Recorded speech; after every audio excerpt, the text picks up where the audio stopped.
नमस्कार। नमस्कार, जय हिंद साथियों। मैं आप सभी का स्वागत करता हूं फ्यूचर ऑफिसर्स यूट्यूब चैनल में। आशा करता हूं कि आप सभी लोग अच्छे होंगे। एसएससी सीपीओ 2024 का रिजल्ट आ चुका है, रिवाइज्ड रिजल्ट। इस रिजल्ट में क्या क्या की पॉइंट रहे, क्या क्या चीज़ें हैं जो कि आने वाले अभ्यर्थियों के लिए जानने के लिए बहुत ज़्यादा इंपॉर्टेंट है। चाहे आप एसएससी सीजीएल के एस्पिरेंट हो, CHSL, MTS, CPO, stenographer, junior engineer exam और anything, all this information are very very important for you. Because क्योंकि एक एग्ज़ाम में होने वाली कोई भी चीज़ सारे के सारे एग्ज़ाम्स को इम्पैक्ट करती है। ये हमने एसएससी में अच्छी तरीके से देखा गया है।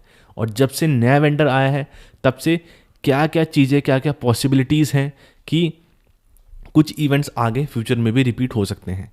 हमने सबसे पहले ये देखा कि एसएससी सीपीओ के स्टार्टिंग से लेकर के एंड तक बहुत ज़्यादा प्रॉब्लम्स आई और अब कहा जा रहा है कि सारी की सारी प्रॉब्लम्स का समाधान हो चुका है।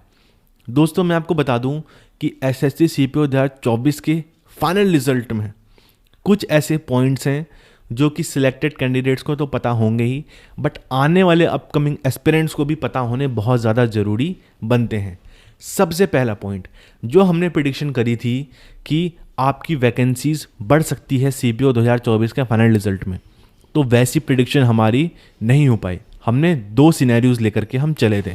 पहला सिनेरियो था कि हमारी जो वैकेंसीज हैं वो थोड़ी सी बढ़ जाएगी और जो कैंडिडेट्स लिस्ट में ऐड नहीं हो पाए हैं उनके मार्क्स होने के बावजूद भी वो कैंडिडेट्स अब लिस्ट में ऐड हो जाएंगे। तो इम्पैक्ट हमको ये देखने के लिए मिला कि 12 कैंडिडेट्स ऐसे थे जो कि फाइनल मेरिट लिस्ट से बाहर हो गए और ये 12 कैंडिडेट्स वो 12 कैंडिडेट्स थे जो कि पहले वाले रिजल्ट की लिस्ट में, फाइनल मेरिट लिस्ट में सिलेक्टेड थे। तो इनके बारे में कुछ इन्फॉर्मेशन मेरे को मिली है जो कि आप लोगों के लिए जाना बहुत ज़रूरी है। सिंपैथी अपनी जगह है और सत्य असत्य अपनी जगह पर है। ये 12 कैंडिडेट्स वो कैंडिडेट्स थे, सुनने में ऐसा आया है, मेरी तरफ से भी कुछ 100% कंफर्मेशन नहीं है, सुनने में ऐसा आया है ये 12 कैंडिडेट वो कैंडिडेट्स थे जिन्होंने अपनी पोस्ट प्रेफरेंसेस में सिर्फ और सिर्फ दिल्ली पुलिस सब इंस्पेक्टर भरा था और सीआईएसएफ सब इंस्पेक्टर भरा था। सिर्फ दो ही इन्होंने प्रेफरेंसेस भरी थी, तो इसीलिए ये फाइनल मेरिट लिस्ट से बाहर हो गए। और कुछ इनमें से ऐसे कैंडिडेट्स थे जो कि 0.1, 0.2, 0.3 मार्क्स के साथ मेरिट लिस्ट से बाहर हुए हैं।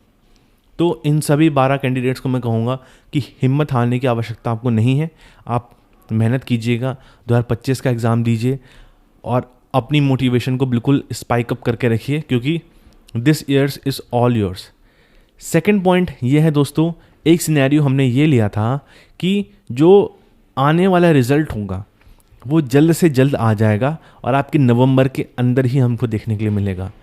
और जो आपकी ज्वाइनिंग होगी नए सीपीओ की वो होगी आपके दिसंबर 1st वीक से लेकर के दिसंबर 2nd वीक के अंतर्गत। ट्रेनिंग सेंटर्स सारे के सारे रेडी हैं, दे आर फुल्ली प्रिपेयर्ड कि वो प्रशिक्षण प्रदान करें सारे के सारे आने वाले अभ्यर्थियों को।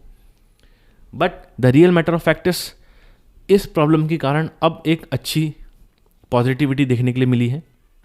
और एक सबसे इम्पोर्टेंट पॉइंट ये था कि 177 ऐसे कैंडिडेट्स हैं जिनकी प्रेफरेंसेस चेंज हुई हैं।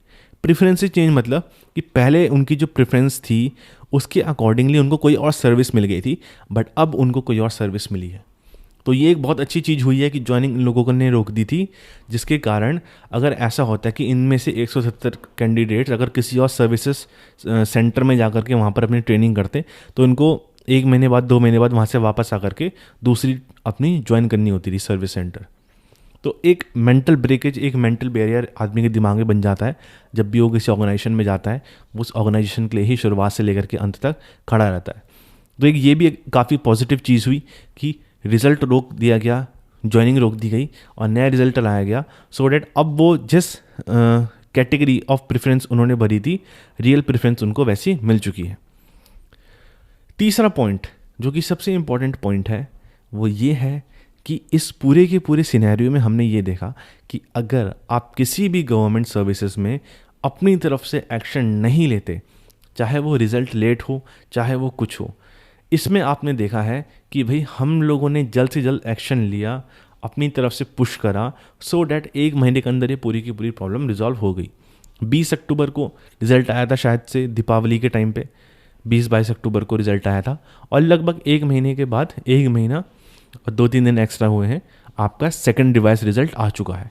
तो एक चीज़ हमको एसएससी के मामले में या फिर किसी भी गवर्नमेंट एग्ज़ाम के मामले में देखने के लिए ये मिली कि हमको अपनी तरफ से जितना ज़्यादा हो सके उतना पुश करना है, सो डैट एक रिज़ल्ट या फिर कोई भी चीज़ हमारी है वो निकल के आ पाए। Social media, Twitter campaign, teachers का सपोर्ट सबसे इम्पॉर्टेंट, इन चीज़ों ने इस प्रोसेस को, जो कि काफ़ी ज़्यादा गड़बड़ से भरा हुआ था, उस चीज़ को जल्द से जल्द कर दिया है। और अब अच्छी बात भी है कि ऑर्गेनाइजेशंस भी सुनती हैं कैंडिडेट्स की, उनकी बात सुनती हैं, और ऐसे प्रोटेस्ट से, ऐसे कामों से जो कि हम लोग लीगली लेकर के चलते हैं, उससे कैंडिडेट्स भी अवेयर होते हैं कि अगर किसी के साथ कोई घटना हुई, किसी के साथ कोई गड़बड़ी हुई, तो वो किस तरीके से आगे बढ़ सकता है। Last point of the video is cut off. Cut of her category की लगभग फ्लक्चुएट करी है, बट ज़्यादा मार्क्स से फ्लक्चुएट नहीं करी है। 0.3 मार्क्स से, 0.4 मार्क्स से, 1 मार्क्स से, इतने मार्क्स से फ्लक्चुएट करी है। तो कट ऑफ के ऊपर डिटेल्ड में हम कभी बात करेंगे, बट इस सीपीओ के 2024 के रिजल्ट ने बहुत ज़्यादा पॉजिटिविटी लेकर के आई है, और कैंडिडेट्स के दिल में जो एक घबराहट थी कि हमारे साथ ऐसा होगा वैसा होगा, वो सारी की सारी घबराहट अब लगभग जा चुकी है। तो मैं यही कहूँगा, जितने भी सिलेक्टेड कैंडिडेट्स हैं, best of luck to all of you. आप हमारे देश में एक ऐसी ऑर्गेनाइजेशन में सर्व करने के लिए जा रहे हैं जो कि मोस्ट रेपुटेटेड है, और आपकी इज्जत हमेशा हर जगह होगी। और चैलेंजेस आएंगे सर्विसेज में, क्या दिक्कतें आएंगी, वो आप धीरे धीरे करके समझते रहेंगे। बट एक वीडियो और मैं बनाऊंगा, वो होगी कि आपको ट्रेनिंग में जाने से पहले किन बातों का ध्यान रखना है, सो डैट आप ट्रेनिंग के दौरान प्रॉब्लम्स फेस ना करें। अगर वीडियो पसंद आई then please make sure to do like, share and subscribe. Have a nice day, bye bye, Jai Hind.